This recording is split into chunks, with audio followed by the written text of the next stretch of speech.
Bom dia, pessoal. Eu vou tentar ser rápido nessa parte de processamento. Processamento, talvez parte de vocês entenda como filtros ou efeitos no som. E para isso é importante a gente ver o seguinte: a gente tem um som, o som em si é analógico, e a gente pode querer analisar esse som. Quer dizer que eu vou tentar entender a informação que tem nesses dados. A gente pode sintetizar, ou seja, eu quero pegar os dados, por exemplo, está aqui uma nota na frequência tal e na amplitude tal, eu quero gerar os dados para essa informação, então eu quero sintetizar os dados para essa informação, que concretizem essa informação aqui. Ou eu posso pegar um conjunto de dados, o sinal mesmo, e transformar num outro sinal, fazer uma modificação nesse sinal. Isso é o que a gente chama de processamento. Então, o trio, em geral, é síntese, processamento e análise. Então, análise é dos dados para a informação, síntese é da informação para o dado, e processamento é do dado para o dado. Se a gente fala da informação para a informação, aí é um outro tipo de categoria, porque a gente já está num universo que não necessariamente é de áudio. Aí vai ser ou da informação de forma muito genérica, ou da teoria musical, alguma coisa assim. Aí foge um pouquinho assim a disciplina. Mas aí aqui esse PPT é sobre processamento. E aí processamento quer dizer, como é que eu pego um sinal de áudio, seja elétrico ou digital, e transformo, passo algum efeito, algum filtro para transformá-lo num outro sinal. E aí? Deixa eu tentar passar aqui. E aí, o processamento é essa manipulação feita, que pode servir para vários fins, para melhorar a qualidade e tal, pode ser digital, analógico, e pode ser para um sinal ou para muitos sinais, certo? E aí tem vários tipos, então tem alguns para alterar a dinâmica, ou seja, para a gente deixar que a amplitude seja atenuada ou amplificada. E para isso a gente tem compressores, tem limitadores, tem noise gates e tal, modeladores de envoltórios, está mexendo. Quando a gente fala de mexer na dinâmica, é no quanto essa amplitude varia. Outras mexem na frequência, e aí é onde a gente chama mais de filtro mesmo, e também podem ser os equalizadores. Também tem algumas coisas, alguns processadores que modificam de alguma forma o tempo, e tem uma mudança de tempo e altura. Esses tipicamente são os equipamentos que a gente pluga no setup, os equipamentos que vão ter no estúdio, que vão estar embutidos num DAW, num Digital Audio Workstation, ou que vai estar mesmo nos pedais de guitarra, por exemplo. Então, quase esses nomes todos vão ser nomes de pedais de guitarra. Então, compressor, limitador, noise gate, flanger, phasing, chorus, tal, são delayers, reverb, são todos nomes de pedais, né? Então, esses são os processamentos que a gente tipicamente aplica nos sinais. Os primeiros são relativos à dinâmica, ou seja, não é bem ao volume, né? O volume é como a gente percebe isso, mas é como a onda sonora em si se modifica, né? Então, amplificação ou atenuação é muito simples. É uma onda sonora. Tem uma mudança no nível de intensidade, de amplitude, e a gente pode fazer com que ela tenha uma variação maior ainda ou menor. E a gente chama isso de ganho. Então a gente pode fazer, se ela aumenta mais ainda, a gente está aumentando o ganho, ou dando um ganho positivo.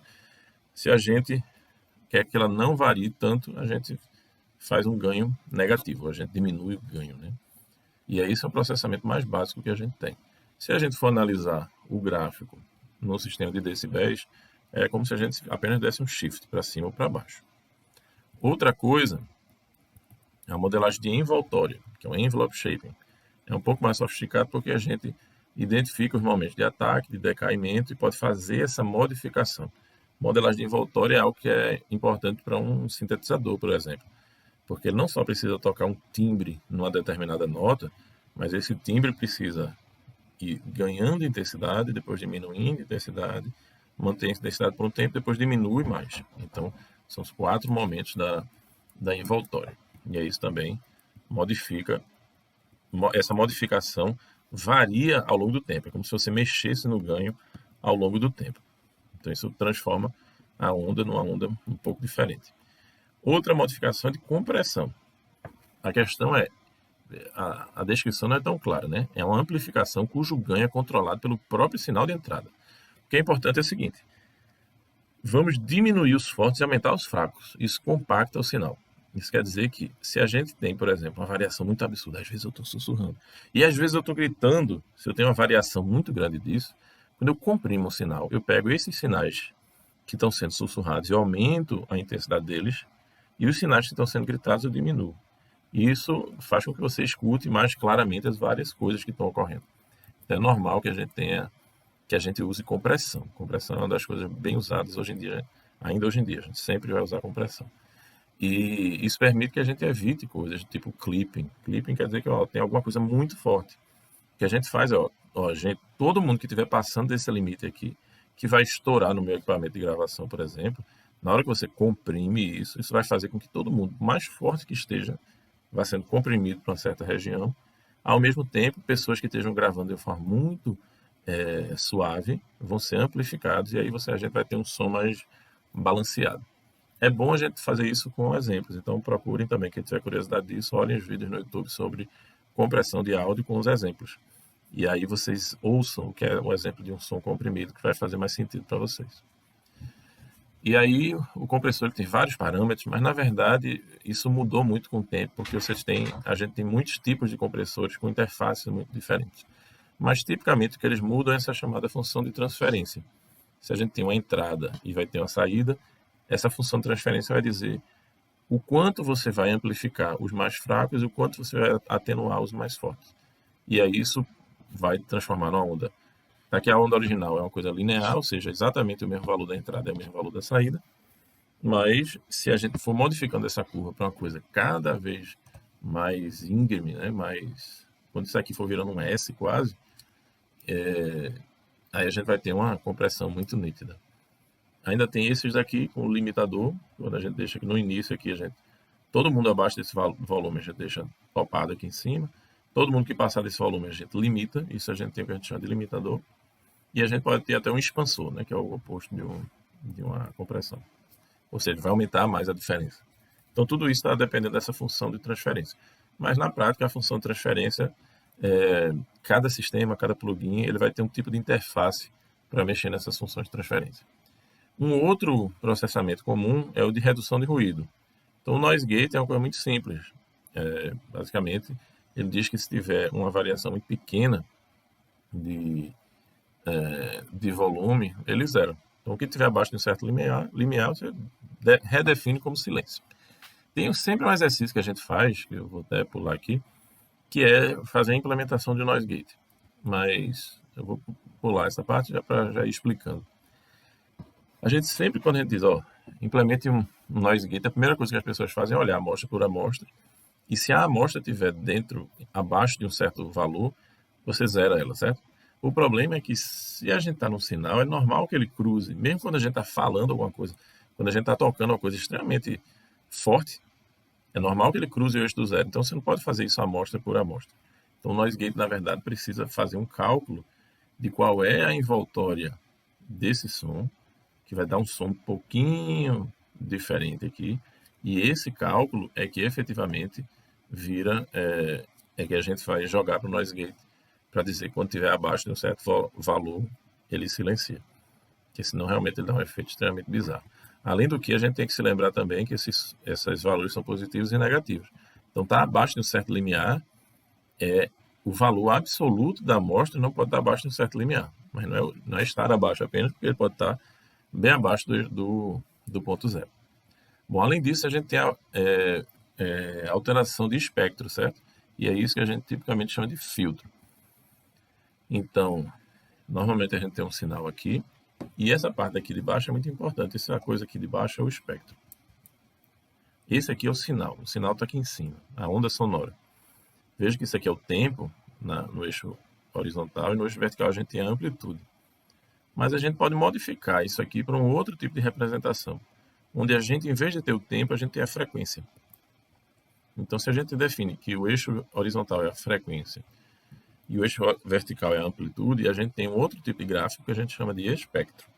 E aí o espectro mostra isso, tem coisas muito agudas, muito graves. Então, nesse espectro aqui, por exemplo, o que ele está dizendo? Não tem nada muito agudo. Provavelmente teve alguma coisa aqui, sei lá, na faixa dos 2000 Hz, talvez. Tem uma coisa aqui bem sei lá, nos 600, 700, sei lá, nos 1000 Hz. Então tem os dois picos, tem um terceiro pico aqui, e basicamente esse é o espectro. Aqui é um espectro um pouquinho diferente, do lado direito. Veja que do lado esquerdo para o lado direito, teve um processo de filtragem. A onda sonora se modificou, mas essas coisas ficam mais claras quando a gente olha para o espectro. Veja que a onda ia até 7.500 Hz, e a nova onda se manteve próxima do que era, não exatamente igual, mas foi para 4.600 Hz. E aí tem alguns filtros principais. Os filtros mais conhecidos são passa alta e passa baixa. Então, passa quer dizer o quê? É a região de frequência que a gente mantém. Deixa ela do jeito que estava originalmente. Atenua é uma outra região que a gente vai diminuir o valor. Vai dar um ganho negativo para aquilo ali. E o rejeita é a parte que a gente quer silenciar. A gente não quer que a pessoa escute em tais frequências.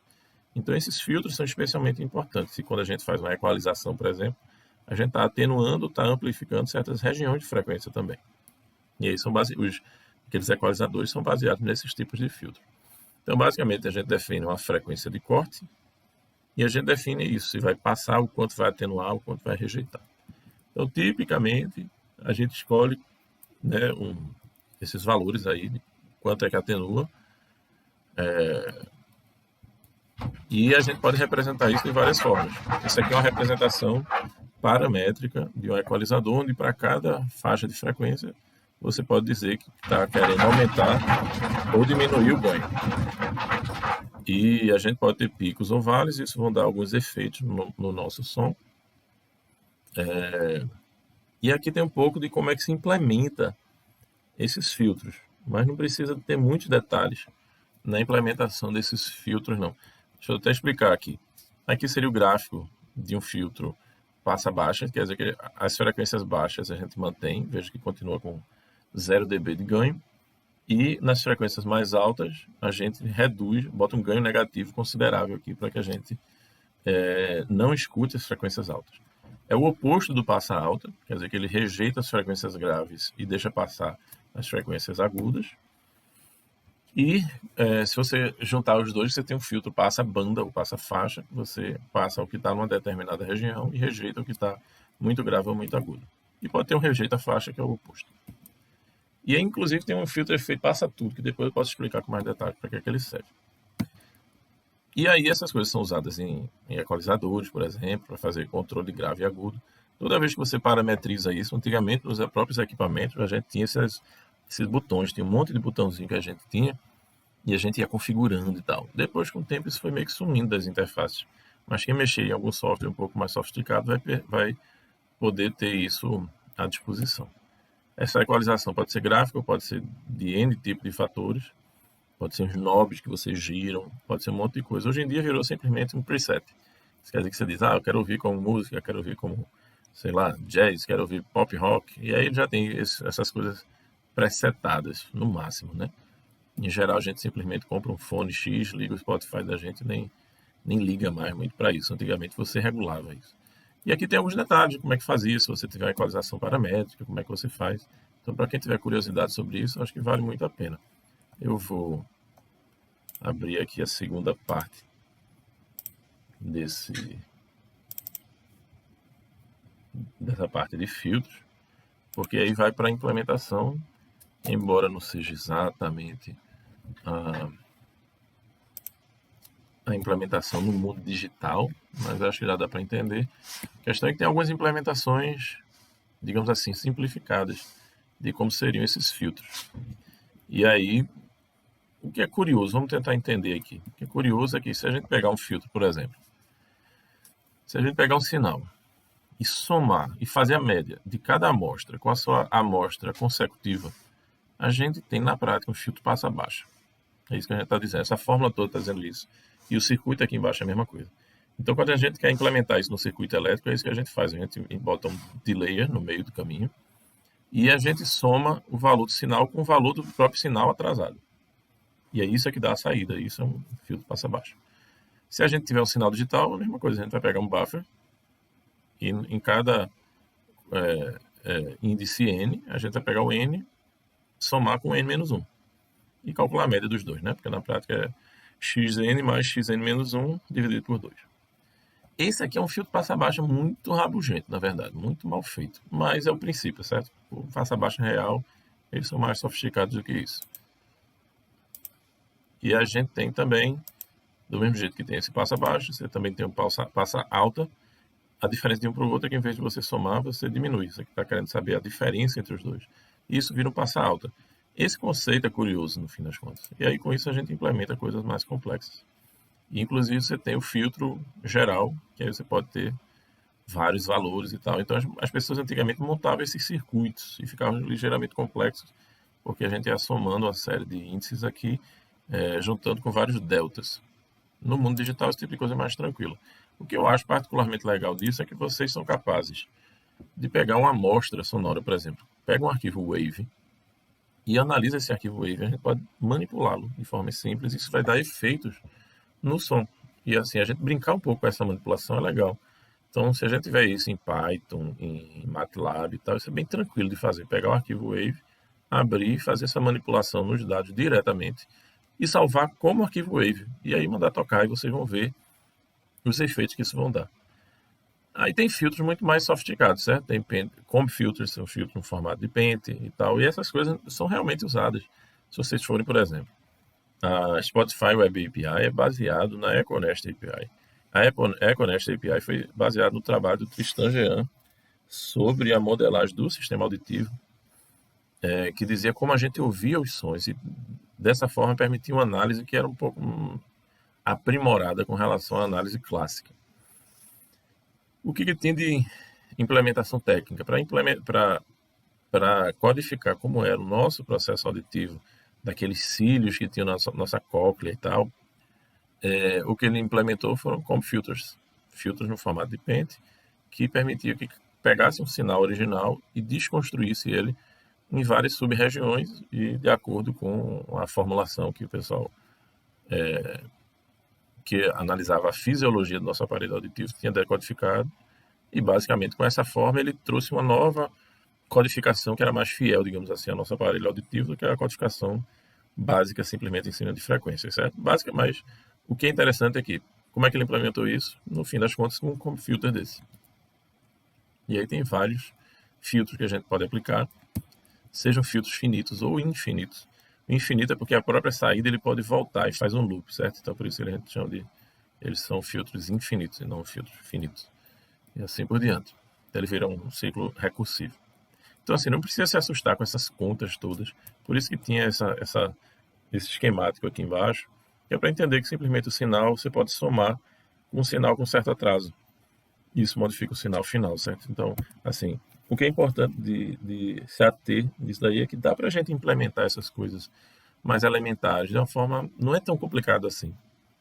E vocês podem mexer diretamente no áudio, manipular da forma que vocês quiserem. E cada fórmula que vocês aplicarem pode gerar um filtro interessante, que dê um efeito interessante. E testar esse tipo de coisa pode ser muito legal. Então, basicamente é isso. Aí está aqui uma diferença entre os filtros finitos e infinitos. Depois tem o filtro de pente, que é o comb filter que eu falei do Tristan. Spotify usa isso aqui como base para o processo de codificação deles. O comb filter permite que você extraia esse conjunto de regiões de frequência aqui de uma forma muito mais simples. É comb filter que parece esses dentezinhos dos pentes.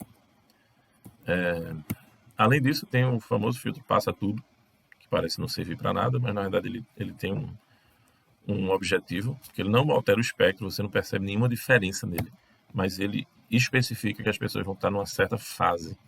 E a fase ela é importante. A fase quer dizer que quando a gente tem a senoide, quando você tem um sinal regular, você vai ouvir da mesma forma se ele começar no topo e for até a parte mais baixa e depois subir de novo, ou se ele começar na parte mais baixa e subir até o topo. Mas na prática, se você pega dois sinais que são exatamente iguais, mas um começa em cima, outro começa embaixo, você vai fazer com que um vai subindo, outro vai descendo, e quando esse vai descendo, o outro vai subindo, e assim por diante. Qual é o efeito disso? Um anula o outro. Então, é normal que se passe um filtro, passa tudo, para evitar que exista essa possibilidade dos sinais se anularem, e essas coisas efetivamente ocorrem. Além dessas, tem filtros diferentes, que são filtros que começam a ter utilizações bem artísticas.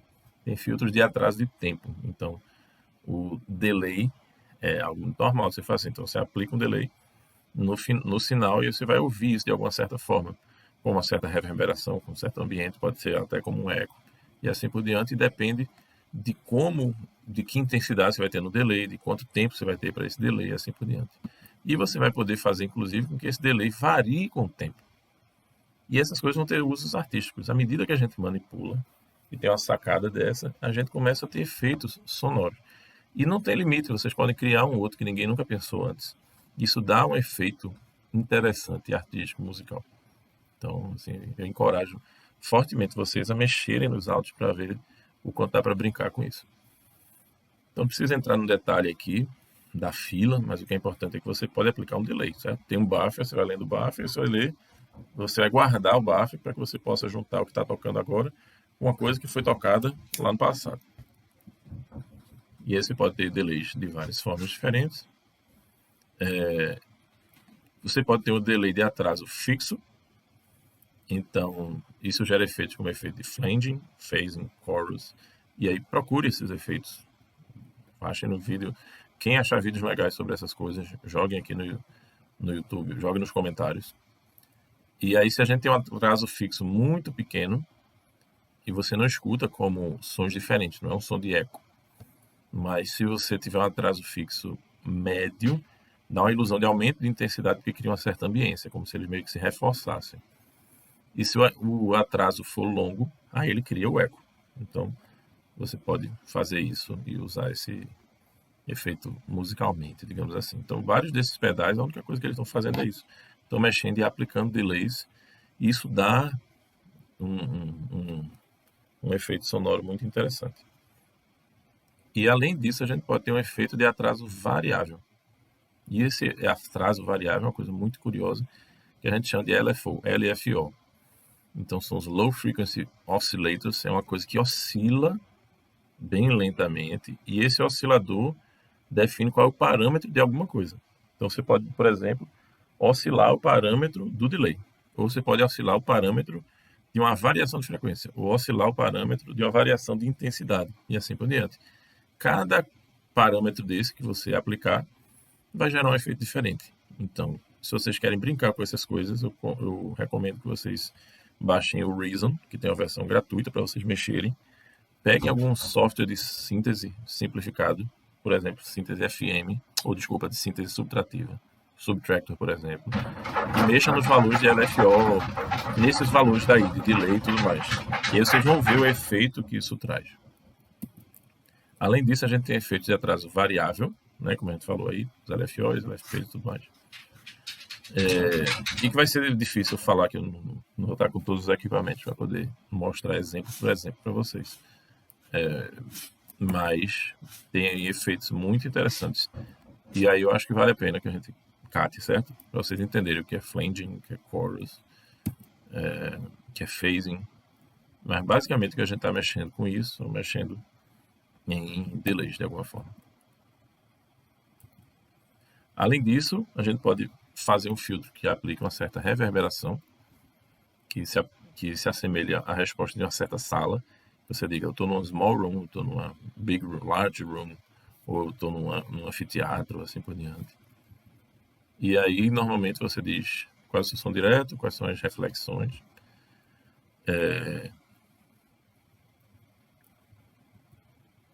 E aqui tem uma explicação de como é que você usa esse tipo de reverberação com filtros de pente. Eu não acho que seja necessário vocês verem isso aqui, certo? O que eu acho interessante é o seguinte: vocês entendam que a gente aplica esses delays e às vezes ganhos nos filtros. E quando a gente junta isso, em particular com osciladores, a gente tem uma flexibilidade muito grande de mexer em parâmetros do som. Mas vejam que isso ainda é da época da invenção dos pedais de guitarra, de coisas assim. O céu é o limite, a gente podia fazer coisas muito mais radicais. E aí depende da gente ter a criatividade para isso. O áudio está aí, ele se transforma em buffer e a gente pode modificá-lo da forma que a gente quiser. Abrir um arquivo de áudio é um negócio trivial numa ferramenta, no Python da vida, no MATLAB da vida.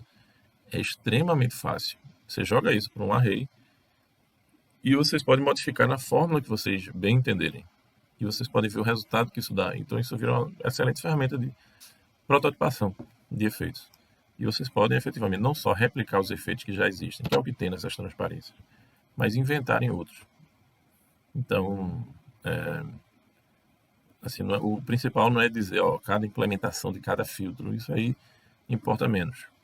Então, tem isso aqui que aplica 4 pentes em paralelo, depois implementa um passa tudo, depois um passa tudo, 2. Não é esse o foco, certa disciplina. Mesma coisa, você vai implementar um monte de passa tudo, assim por diante. Então, não é esse o caso. O caso é que tem um monte de filtro, e a maior parte desses filtros vieram da época que a gente fazia pedais e esses grandes equipamentos para estudo. E mesmo com o poder que o digital trouxe, a gente não trouxe muitos filtros novos. O que a gente trouxe realmente foi filtros de outra categoria completamente diferente, como pitch shifting e time stretching, por exemplo. Qual é a questão do pitch shifting e do time stretching? É que a altura e o tempo estão intimamente ligados na acústica, nem na música, em qualquer som. Porque a altura é quantos ciclos uma certa onda faz por segundo. Ou seja, qual a frequência dela, certo? Se eu faço isso vários ciclos por segundo, eu tenho algo muito agudo. Se eu tenho poucos ciclos por segundo, eu tenho algo muito grave. E isso influencia, obviamente, diretamente no tempo. Isso quer dizer que se eu quiser acelerar um áudio, se eu simplesmente pegar um áudio e disser eu quero dar um stretch nele, para que ele fique desse tamanho aqui, por exemplo, nessa aula, em vez de durar meia hora, eu quero que dure 10 minutos, isso quer dizer que eu vou achatar no meu tempo. Mas se eu achato simplesmente o meu áudio, eu faço com que os sons que estão nele fiquem 3 vezes mais agudos. Se eu passo de 30 minutos para 10 minutos, todas as frequências vão ficar 3 vezes mais agudas. E aí isso vai me dar uma voz, essa voz de pato, essa voz de garguita, a voz de Alvin e os Esquilos, né? Vou ficar com aquela voz super aguda. E a mesma coisa no mundo invertido, né? Se eu fizer que meia hora dure 1 hora, eu fico 2 vezes mais lento, ou seja, eu fico 2 vezes mais grave. E aí, o que acontece? As pessoas se colocarem esse problema, como é que eu ajusto a velocidade sem modificar o som da minha voz, ou da música que eu estou tocando e tal. Então, isso foi algo que foi muita engenharia para resolver, e não foi esses filtros de passa alto e passa banda e pente e coisas assim que resolveram, não, porque precisavam de coisas muito mais sofisticadas. Mas, sendo bem grosseiro, a gente começa a ter um processo de sobre-amostragem ou de super-amostragem para permitir com que a gente saiba que valores são esses que estão aqui embaixo e a gente consiga manter as frequências, ou seja, os filtros, mas com menos ciclos, na verdade. Então esse é o grande segredo, como é que você captura a envoltória, as frequências e tal, para que você, encurtando o tempo, você diminua a quantidade de ciclos e não que você achate totalmente as amostras e fique a mesma quantidade de ciclos, mas em menos tempo. Então isso não é trivial. E por mais que a gente tenha subamostragem, superamostragem, isso não é tão fácil assim. E tem alguma descrição nesse PPT, mas eu vou confessar para vocês que esse PPT aqui não é suficiente para entender bem como é a implementação de um pitch shifter nem de um time stretcher. Então, fazer time stretch quer dizer que eu pego o tempo e deixo ele mais longo ou mais curto, sem afetar o pitch. E da mesma forma, um pitch shifter vai dizer, eu quero que isso fique mais agudo ou mais grave, mas sem afetar o tempo, que é o problema inverso, certo? Então, se eu falo de pitch shift, quer dizer, por exemplo, eu desafinei. Eu estava cantando aqui, eu semitonei, era para cantar a 330 Hz e eu cantei em 327. E aí eu quero ajustar para que eu cante bem afinadinho, exatamente na frequência certa. Eu consigo fazer isso? Consigo, mas se eu ajustar o tempo, eu consigo tranquilamente. Para eu ajustar isso sem mexer no tempo, é a mesma coisa. Eu tenho que aumentar ou diminuir a quantidade de ciclos, mas não posso mexer diretamente nas amostras, não posso dar um stretch direto nas amostras. Então, assim, o problema, no fim das contas, é o mesmo. É como é que eu trabalho com um eixo independente do outro, quando, na verdade, os dois estão relacionados. Então, assim, a resposta não vai estar, mesmo que vocês leiam absolutamente todos os slides desse PPT aí, não vai estar muito bem respondido. E aí eu desafio vocês, nesse caso, a acharem um vídeo bom que explique como é que funciona tecnicamente o pitch shift e o time stretching. E é isso, pessoal. Agradeço muito a vocês. Até a próxima.